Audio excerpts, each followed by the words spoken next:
For you, like, I know how big of a deal it is to have Ghostface on the record and to have a relationship with Ghostface and to have him sit down in the cold on your podcast. Like, I know that's a huge deal for you. Bro, did I tell you the Ghostface verse was some fucking vintage Ghostface shit? Yes, Last time I was up you yesterday. did. The verse is crazy. Sounds like fucking Enter the 36 Chambers Ghostface. Oh my God, it's so good, man. Like, I just think it's like I just think it's dope to kind of just see like your grind like just paying off, bro.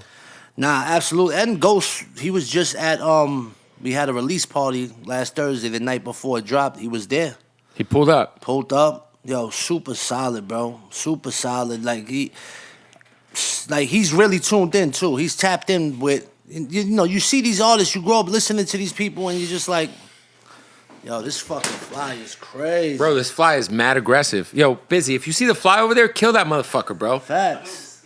Bro, Kick it. Bro, I need you to just take something and hit it. Yo, give him a weapon. Give him a Hardin hat. Give him the Hardin hat. We need a weapon. I'm gonna kill this cocksucking fly, this cockamamie bastard. It's right up there. It's on the other side of the pillar. Bro, you don't got no spray? Bro, what am I gonna fucking raid us out in here? We're in a small room. You wanted me to raid it in here? Right there, yeah, there you go. Yeah, just hit him with the fucking king palm tray, bro. Bitch ass fly. Got me fucked up. Anyway. $100 you kill him with that. Vegas will give it to you. No, but you were saying, so Ghostface came to the release party.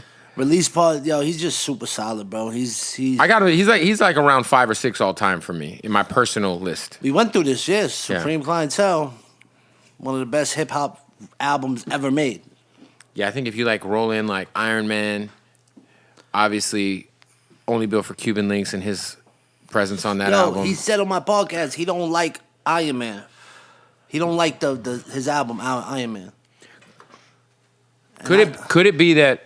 Do you think I was gonna say?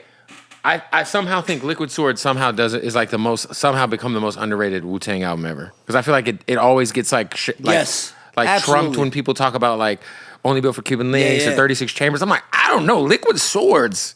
Liquid Swords is amazing. I just recently went back and listened to it front to back. So fucking good, man. Amazing album. And it does, you're absolutely right. I think that's also because Jizza is just He's very reserved. Humble. He's an introvert. He didn't have a big personality as the other guys. Absolutely. That might be it too. Yeah, I think that's a lot of it too. Shout out to the RZA, man. You ever tap in with RZA? No. I met him recently, but I never tapped in with him like musically, which would be a dream come true. For sure. Absolutely. I also feel like he doesn't do a lot. So it'd be like, if you get a RZA beat. Exactly. What are we doing here? Facts.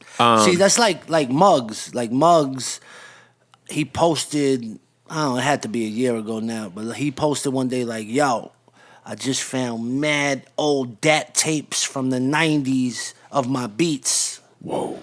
I hit him immediately. Like, yo, send me some joint. He sent me recently. He sent me like He's supposed to come on my show soon. He's got an album coming out. So. Yeah. He's I text the guy back. I'm like, bucket list shit. Please bring him by. And I think we're like neighbors because he walks his dog on my street all the time, and I've never stopped and been like, "Yo, Muggs." Why? Because I just think it'd be super weird, bro. Yo, Muggs has an ill mystique about him, bro. And his studio is like in our neighborhood. So his studio. This neighborhood right here? It's in Burbank. Because it looks like it. Because when we would just come here, I was like. Yo, this Muggs Studio, I could walk there in like 6 minutes from my front door. Okay. It's just this black building next to this popular Mexican restaurant, and it just the Soul Assassins A's on it. And I remember I hit my boy. I'm like, yo, is Muggs Studio in Burbank? And he's like, yeah, it's right there on Victory. I was like, yeah, that's crazy. Yeah. Legendary shit. And when you go, bro, it's like a time machine in there. He got all like. Well, once I interview him, I'm going to my goal is to become friends so we can like walk our dogs together. And then I can be like, hey, man, can I come and check the studio out? Yo, that studio, I recorded there last time I was out here. I was like, bro, this shit is like So you got history. 5 beats from him, from the DATs? From the DATs, the old joints. Some of them are not even complete, but he's like, yo, if you fuck with this, I'll finish it up. That's fire. I got you. Have you tapped in with Al yet, Alchemist? Al, yo, unheard story right here. Unheard story. Nobody knows this story. Probably 5-6 years ago, I fucking go to Al's crib, pick out a beat, write it right there on the spot. As I'm writing the first verse, West Side Gun comes in. Big Body Best is already there. That's gotta be a cool hang. Conway. You and Big Body Best in the same place? Yeah. Oh my God. Yo, fucking Conway comes in. So I'm in there's a center, like an island in the kitchen. I'm writing it, but these motherfuckers is having wild conversations. Yeah. I got some other shit on my mind that just happened that same day where I was like, I really not in the mood to write, but I wrote these 2 verses. I put it on the beat.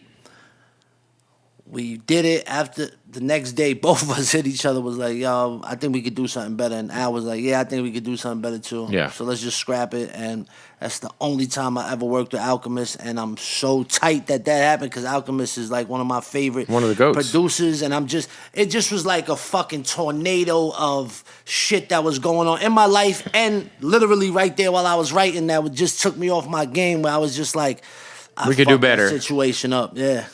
If you and Big Body Best are in the same place, is it like just like an aggravated assault felony charge, like in the air? Absolutely. Just floating around? Absolutely. We that same time. I think the next day, me and him drove to Vegas together and just Oh my God. hung out to Vegas. Vegas with you two would be Facts. because you're You sober now. Yo. But like you're also you. Yeah, facts. I would just be like, yo, can we go fuck with prostitutes?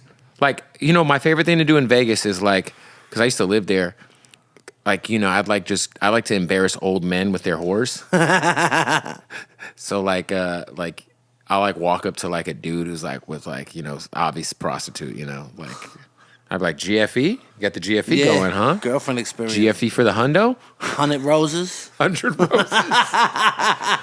Shout out to Backpage. Those were the days. 100 roses. Man. What for you, this album is all I feel like you're a pretty vulnerable guy in terms of like a lot of people know a lot about like a lot of low points in your life, a lot of, you know, your battles with addiction and obviously being incarcerated. But on this album, you kind of shared a little bit about your family life. Yeah. Your pops passed away from AIDS? Yeah. HIV. He contracted HIV from Needles? shooting needles. Yeah. Luckily, me and my moms didn't get it. And yeah, passed away when I was 4 years old. Damn. And that was probably, I mean, I know you talk about kind of like having a hard time forgiving him. Yeah, that was. I said that was towards God. Okay. You know what I'm okay. saying? But Because- my pops, I don't really have that. I have like 2-3 memories about my father, and one of them is like etched in my mind. It's like a movie scene now in my mind when I think about it. I remember walking through the funeral the funeral home. Mm-hmm. My mother bringing me by the hand and kissing him on his forehead in his casket. That's like one of the only memories I have of my father. Yeah. Facts. That's crazy. So yeah, that happens, and you're kind of like forced to like grow up and be like Gotta be the man of the house from early. You know what I'm saying? So it is what it is. So these things make me who I am. You know. Yeah, 100%, man. And like, you know, adversity and like you said, man, like. And I'm not the only one that goes through it. So when you put shit like that on song, there's 9 billion people on this earth. At least 900 million have gone through the same exact thing or something even worse. Similar. Nah, some people, that's what I was saying. That's like the kind of shit where like you put that on like a record and you're like, oh man, this is going to cut through to people because you do like your shit, like where you're talking about people having feminine Benzes, you know what I'm saying? The C classes. But then you also, if you have a record like that, it's like, yo man, I also like want y'all to like really sit here with me and like, you know, that's some shit to live to, bro. I mean, why do we love artists like you ain't get it? No.